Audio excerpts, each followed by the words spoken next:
know I got dirt on you. Don't make me spill it, I've got tea for two. And bitch, I'm gonna sip it. No, you know somebody's gonna come out of this fight on top. It's gonna be you with the bruises, 'cause I've got dirt on you. Emma Blackery's new song is a bop, y'all. Hey there everybody, Leighton here, back with another writing vlog, a real one this time, not just a bunch of words on the screen. I'm telling you what, the past week and a half has been freaking nuts. It's been crazy and slightly awful. 'Cause first I get sick, then I have to move apartments while I'm sick. And then stuff came up, so I wasn't able to film my book breakdown until Tuesday, and it had to go up on Wednesday, which obviously didn't happen because the editing was just atrocious for this one for some reason. Like, I said so many ums and uhs that I had to cut out, and then I had to cut out a bunch of stuff because it was too long. So then that was a mess, and I didn't get that up until Thursday night.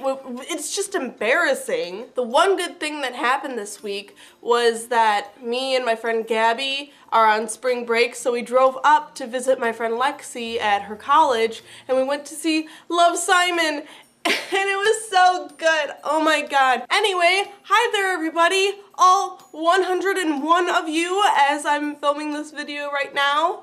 Oh my god, I hit 100 subscribers. Holy shit. I so wish I could have made this video last week, but I was really gross and sick, and I promise, you would not have wanted to see this all sick and gross. But anyway, 100 subscribers.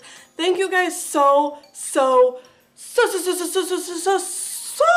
much. Like I said in last week's video, it's not like this is about the numbers or like my ego or anything, you know. I'm like, I hit 100 subscribers, hey. No, it's sincerely just the excitement that 100 people care what I have to say and want to watch my videos and want to learn from me and want to support me on my publishing journey and everything. Like, that's just so freaking cool to me. So y'all made my day, month, and year, so thank you guys so much once again. I really wish I could do something extra special to commemorate this subscriber milestone.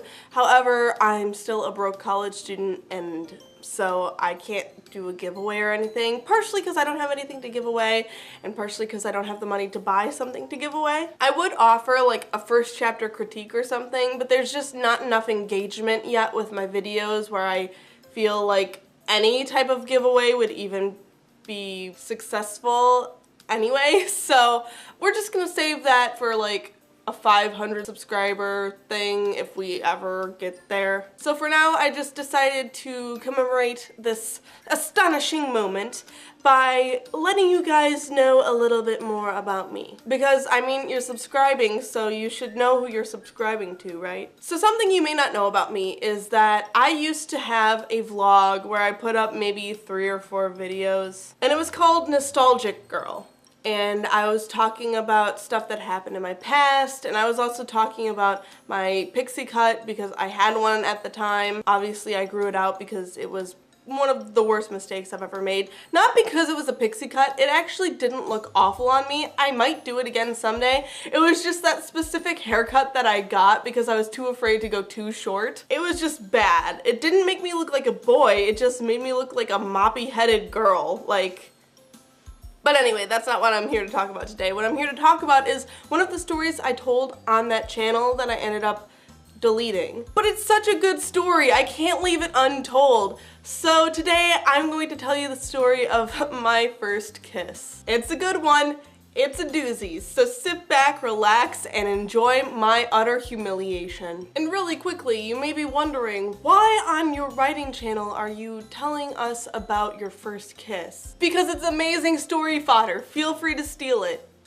Really, go ahead. I'm not gonna write about it, I'll be too triggered. But you can have it, this is my blessing. But anyway, into the story we go. For the sake of not embarrassing the guy that I had my first kiss with, because I'm still friends with him, I'm not looking to throw him under the bus. So because of that, we're going to change his name. So we're gonna call this guy Daniel. Feel free to picture me kissing Daniel Radcliffe. Again, I give you my blessing. So When this all went down, I was a sophomore in high school. Daniel was a freshman at the time because I'm a freaking cougar.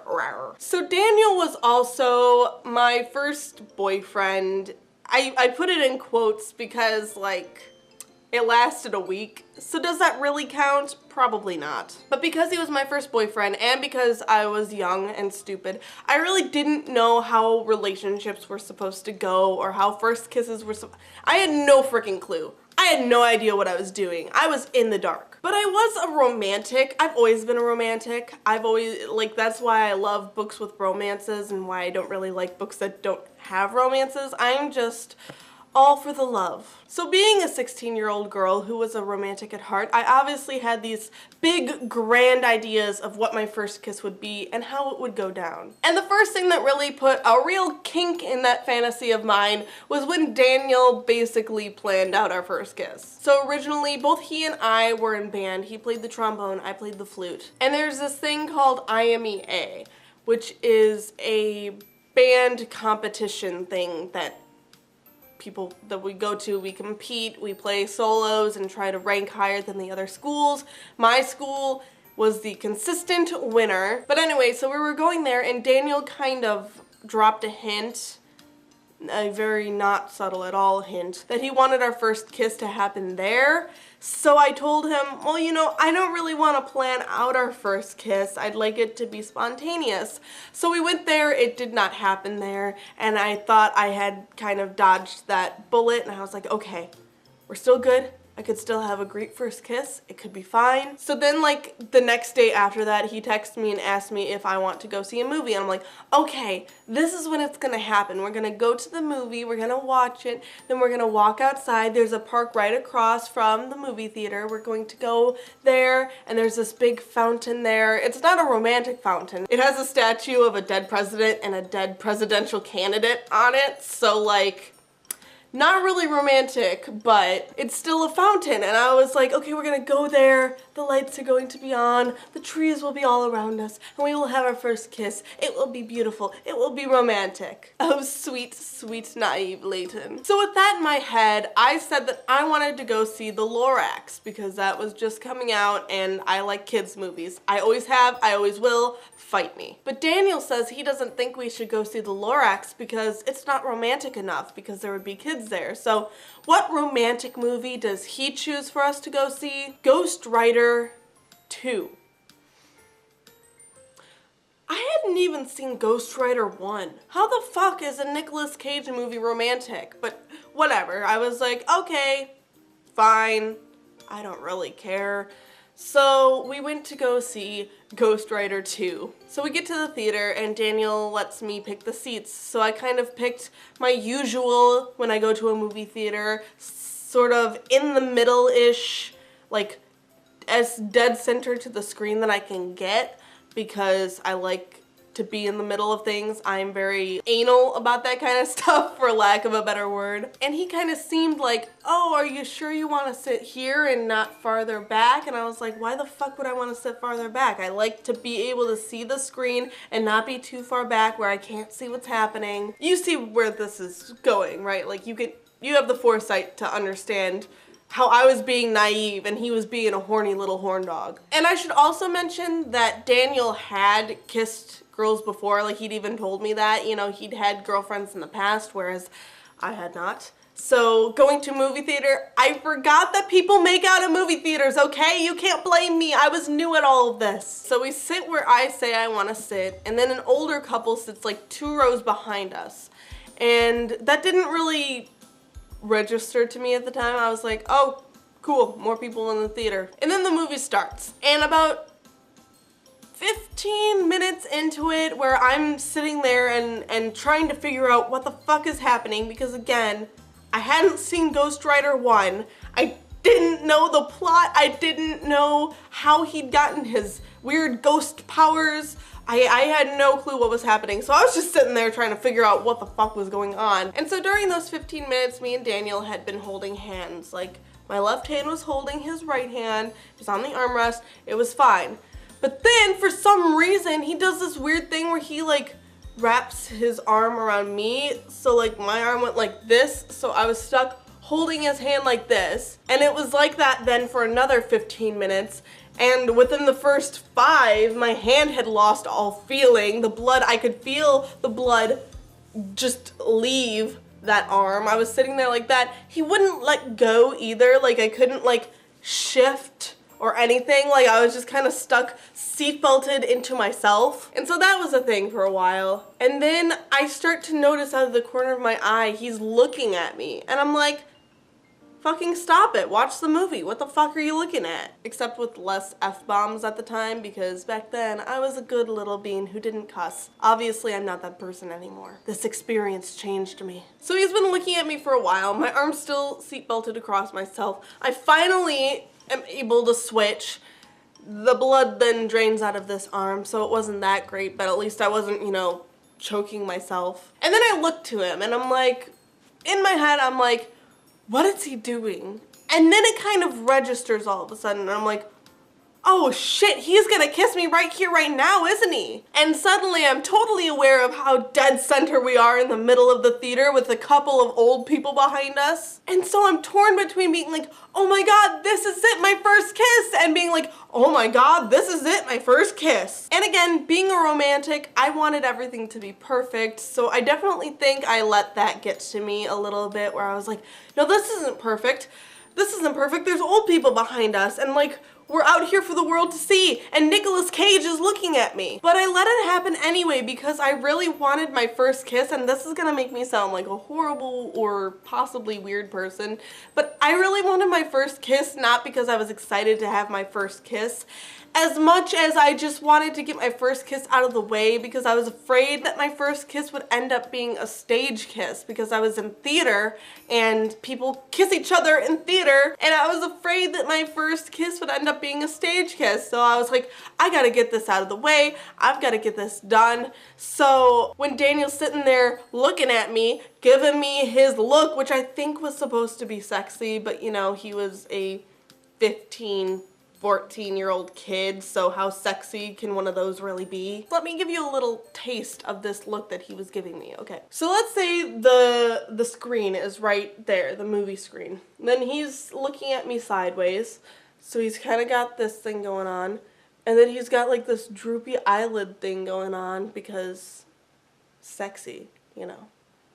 And then like his lips were slightly parted, like, ooh, look at these. You want to kiss these? So altogether, it kind of looks something like this. But like on the face of a 15-year-old boy who can't even grow facial hair yet. Like, but when he was giving me that look, I was like, okay, just let it happen. You'll get your first kiss. It'll be great. It was not great. So then he starts leaning in.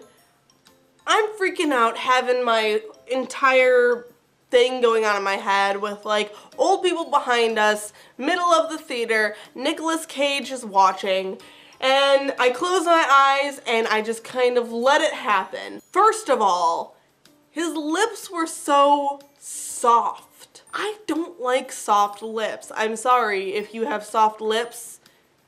I don't like you. Like, it was almost like if these were his lips and he was kissing me, it was like, Like, I don't want, like, super either, you know? There's a nice combination of soft and firm. But at the time, I didn't really know that. I didn't know it was wrong. I didn't know why I wasn't enjoying myself with my first kiss. It was just a fact of, I don't like this. I don't know why, but I just don't. There's something really nasty about this. There were definitely no fireworks, so that was bullshit in and of itself. But part of me thought that maybe I wasn't enjoying it as much because I was overthinking it, so I tried not to think about it and just like let it happen. And it wasn't like, you know, a nice, sweet, peck and done type of deal either, you know, like a lot of people. No, like he was going at it. I mean, he didn't like stick his tongue down my throat or anything, thank God, because I would have been scarred for life if that had happened. But it was definitely not like a sweet, soft, closed mouth kiss either. Like, it was definitely, there was movement and things happening that I was not prepared for. And then when it was finally over, I pulled away, he gave me that look one more time, like, oh, wasn't that the best kiss you've ever had? And I was like, it's the only kiss I've ever had, and it still wasn't the best kiss I'd ever had. So then I just turned back to stare at the movie screen, and I'm like, okay, let's deconstruct this a little. That just happened. That was your first kiss. How did you feel? Not great. Okay, what could you do to make it better? So I was kind of trying to problem solve, like, okay, well, maybe I was overthinking things. Maybe I just didn't really know how it was supposed to work and how it was going to feel. You know, it definitely felt like lips on lips. I don't know what I thought it would feel like. Maybe the wall, because that's the only thing I'd ever kissed up until that point. But I think, okay, that's it. Kiss is done. We can watch the rest of the movie and then move on with our lives. And then he starts looking at me again, and maybe 10 minutes had passed in the movie. I honestly couldn't tell you. Time was a construct in that moment. I didn't have a clue how much time was passing, but I'm estimating about 10 because it definitely felt like less, but I want to give Daniel the benefit of the doubt. So we're sitting there, I'm still holding his hand. Like, even during our kiss, this hand, it never let go. It was Jack and Rose from the Titanic. It just never let go. So we're still holding hands like this, and then he turns to me and he gives me that look again. And I'm really starting to get annoyed by this look. Like, it is not a sexy look. Even back then, I recognized that it was not a sexy look. It was the weirdest look anybody had ever given me, and I was, in my head, I was like, stop looking at me like that. But then I'm like, okay, let's do this one more time and see if I can correct anything and see if I like it more. So I turned, we kissed. It lasted longer than the first one, and it was worse than the first one somehow. So anyway, we pull apart from the second kiss, and at that point, I'm just like, yep, nope, I don't like this. I'm not a fan, not a fan, nope. So I'm determined at that point. I'm like, okay, I'm not gonna kiss him again. I don't want to. It's not gonna happen. I'm probably gonna break up with him after this because, sweet Jesus, this is awful. So I just sit there still holding hands because I'm just too awkward to let go at this point. And I just watch Nicolas Cage do his thing on the big screen. And then Daniel starts looking at me again, and I'm like, bruh, isn't there anything else you can look at? Please, look at the screen. So at this point, I've got my blinders on. I'm like, it's not gonna happen. It's not gonna happen. I don't want it to happen.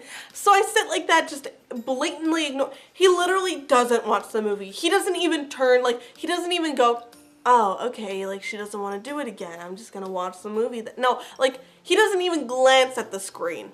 For like 10 minutes, he's staring directly at me, waiting for me to get the hint. And I'm like, bud, I got the hint. I just don't want to take it. So I just stare at the screen. I'm like, oh, dear God, when is this movie going to end? And you know, those stupid movies last way longer than the Lorax would have. Just saying. So finally, in an act of desperation, I'm like, I've got to pee. So I finally drop his hand, and I feel the blood rush back to my hand, and it's just pins and needles. And I get up and I basically sprint to the bathroom.